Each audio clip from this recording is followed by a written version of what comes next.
ได้ในเมื่อมันเป็นไปแล้วอ้ายมีเมียแล้วก็หูอยู่แก่ใจบ่อยากเลือกเมียบ่อยากเสียน้องที่เฮ็ดจังใดถ้าอ้ายเลือกได้ขอเลือกน้องทั้งสองคนถ้าอ้ายเลือกเมียก็ต้องเสียน้องคนที่หักใจมันลำบากคิดหนักวุ่นวายสับสนแต่ว่าตอนนี้อยากเก็บไว้ในใจสองคนอายหักหน้าบนเมียอายก็หักคือ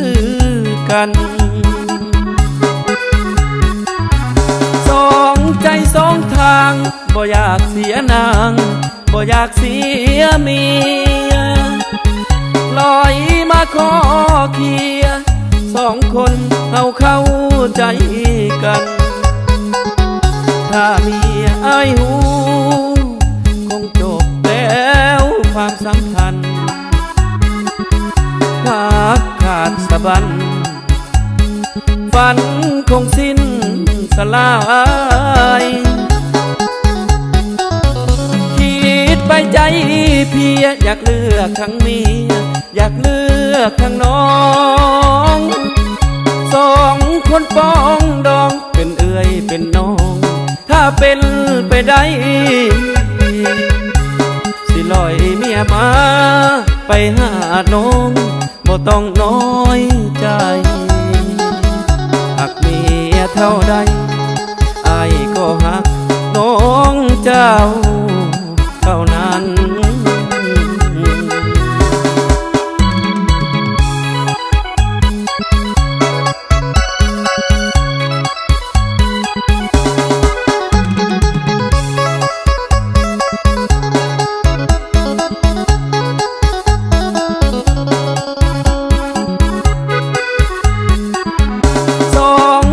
สองทางบ่อยากเสียนางบ่อยากเสียเมียลอยมาขอเคียร์สองคนเอาเข้าใจกันถ้ามีอายหู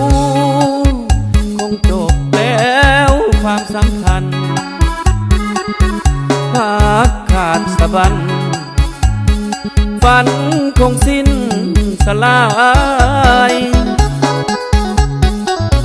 คิดไปใจ